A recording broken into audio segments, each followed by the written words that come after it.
आज हम समोत्पत्ति वक्र, सम लागत रेखाएं वो विस्तार पथ के अंतर्गत पहले हम सर्वप्रथम समोत्पत्ति वक्र के बारे में पढ़ेंगे।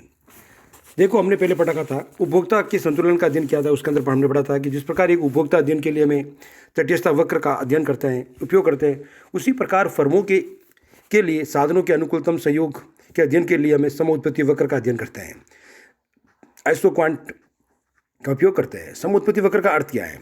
समोत्पत्ति वक्र का अभिप्राय यह है, या समोत्पत्ति वक्र का अर्थ यह है, समान उत्पत्ति वक्र दो साधनों के भिन्न भिन्न संयोगों को दर्शाता है, जिनका उपयोग करके एक फर्म वस्तु की समान मात्रा उत्पादन कर सकती है। जैसे हमारे पास दो साधन है, पूंजी C, श्रम L। अब इसको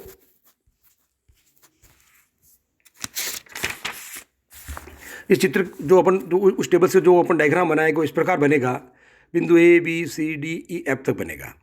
ओ एक्स पर, जिसको क्षैतिज अक्ष बोलते हैं, श्रम की मात्रा है। ओ वाई अक्ष पर, जिसको अपन लंबवत अक्ष बोलते हैं, उसके अंदर पूंजी की मात्रा दिखा रखी है। A, B, C, D जो इसके भिन्न भिन्न संयोग के बिंदु हैं, उसके अंदर प्रत्येक संयोग का प्रयोग करके प्रत्येक संयोग पर 10 इकाई का उत्पादन होता है। कितना होता है? प्रत्येक बिंदु पर 10 इकाई का उत्पादन होता है, जो अलग अलग संयोग को दिखाता है। उसके अंदर दिखा रखा है जो तालिका के अंदर, तकनीकी प्रतिस्थापन की सीमांत दर MRTS L4C बराबर अपन कह सकता है minus delta C upon L। अर्थात इसका अभिप्राय ये होता है, एक इकाई श्रम, नीचे जो होता है श्रम लेबर, एक इकाई श्रम की मात्रा बढ़ाने पर पूंजी की कितनी इकाई कम की जाती है, ये उसकी ऋणात्मक होती है, क्योंकि पूंजी की मात्रा घट रही है, इसलिए ऋणात्मक होगा, उसको दिखा रहा है। अर्थात श्रम की मात्रा बढ़ रही है। अतः अपन कह सकते हैं डेल्टा C बटा डेल्टा L की मात्रा कैसी होती है? ऋणात्मक होती है, जो -6 से घटकर धीरे धीरे कैसी -1.4 अर्थात -0.25 हो जाती है। अपन ये कह सकते हैं कि तकनीकी प्रतिस्थापन की सीमांत दर MRTS L4C जो कैसी निरंतर घटती रहती है, और जिसको अपन इस पर कर सकते हैं। ऊपरी चित्र का वर्णन अपन करेंगे, जो इसका जो डायग्राम बनेगा उसका अपन वर्णन इस प्रकार कर सकते हैं आगे, कि जो बिंदु दिखा रहे हैं हमने चित्र में, इसको अपन बनाएंगे समोत्पत्ति वक्र इस प्रकार बनेगा रियल में। तो उसको देखिए, समुद्र के जो भिन्न भिन्न बिंदु साधनों के संयोग को बताता है।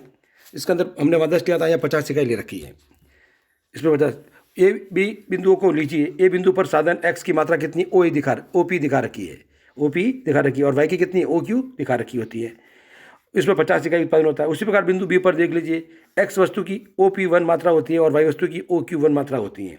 इसका उपयोग करके भी आप 50 इकाई उत्पादन कर सकते हैं। अर्थात समोत्पत्ति वक्र के निर्माण के लिए आवश्यक आंकड़े उत्पादन फलन से प्राप्त किए जाते हैं।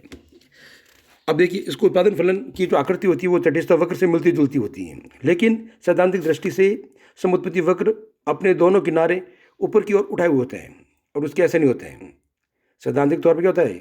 सैद्धांतिक तौर से समोत्पत्ति वक्र अपने दोनों किनारे ऊपर की ओर उठाता हुआ होता है। जैसे B बिंदु पर देखिए, ऊपर उठा हुआ है, B के आगे D तक उठा हुआ है, फिर A से आगे C तक उठा हुआ है। आगे अब लेते हैं समोत्पत्ति मानचित्र। समोत्पत्ति मानचित्र तटस्थता मानचित्र पर कई तटस्थता मानचित्र पर एक साथ कई तटस्थता वक्र दिखाए जाते हैं। उसी प्रकार से समोत्पत्ति मानचित्र पर भी एक उत्पादक के लिए समोत्पत्ति वक्र, एक साथ कई समोत्पत्ति वक्र दिखाए जाते हैं। उसको अपन क्या बोलते हैं? समोत्पत्ति मानचित्र कहलाता है। समोत्पत्ति मानचित्र कहलाता है। देखिए आगे, देखो ऊपरी चित्र में दिखा रहा है, 2.A में दिखा रखा है A B D B A C दिखा रखा है, 20 इकाई, 40 इकाई, 60 इकाई और 80 इकाई दिखा रखा है। ये समोत्पत्ति मानचित्र वक्र है। सभी अलग अलग वक्र है, D B A और C सब क्या समोत्पत्ति वक्र अलग अलग, जो एक साथ दिखाए जाते हैं, इसलिए इसको क्या कहते हैं? समोत्पत्ति मानचित्र कहते हैं। एक उत्पादक के लिए समोत्पत्ति वक्रों का एक समूह दिखाया जाता है, जो समोत्पत्ति मानचित्र कहलाता है, जैसे ऊपर चित्र दिखा गया है। समोत्पत्ति वक्रों के लक्षण। समोत्पत्ति मानचित्रों के लक्षण सेम तटस्थ वक्रों की तरह ही होते हैं। पहला, समोत्पत्ति मानचित्र वक्र होता है जो नीचे दाहिनी ओर झुका होता है।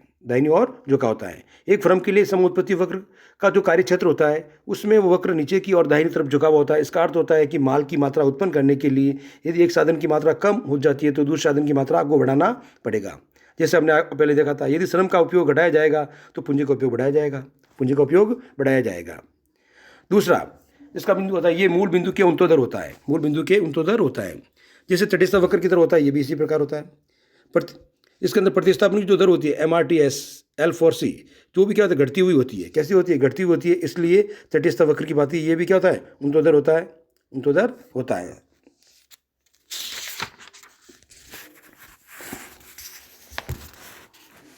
जो देखो आपने दिखा रखी है ABCD तक दिखा रखी है हमने, धीरे धीरे डेल्टा C, डेल्टा आगे से आगे घटता है। ये जो ग्राम है, ए बिंदु पर डेल्टा C ज़्यादा होता है, फिर उसमें कम हो जाता है, ऐसे उनके अनुपात में लेंगे अपन तो वो क्या हो जाएगा? माइनस धीरे धीरे घटती हुई होगी साहब,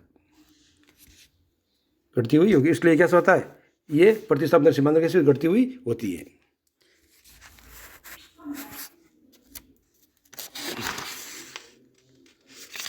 कभी भी अगला पॉइंट, दो समुत्पत्ति वक्र कभी भी एक दूसरे को नहीं काटते हैं, स्वयं तटस्थ वक्र की भांति। तटस्थ वक्र भी नहीं काटते, उसी प्रकार समुत्पत्ति वक्र भी कभी एक दूसरे को आपस में नहीं काटते हैं। थैंक यू दोस्तों।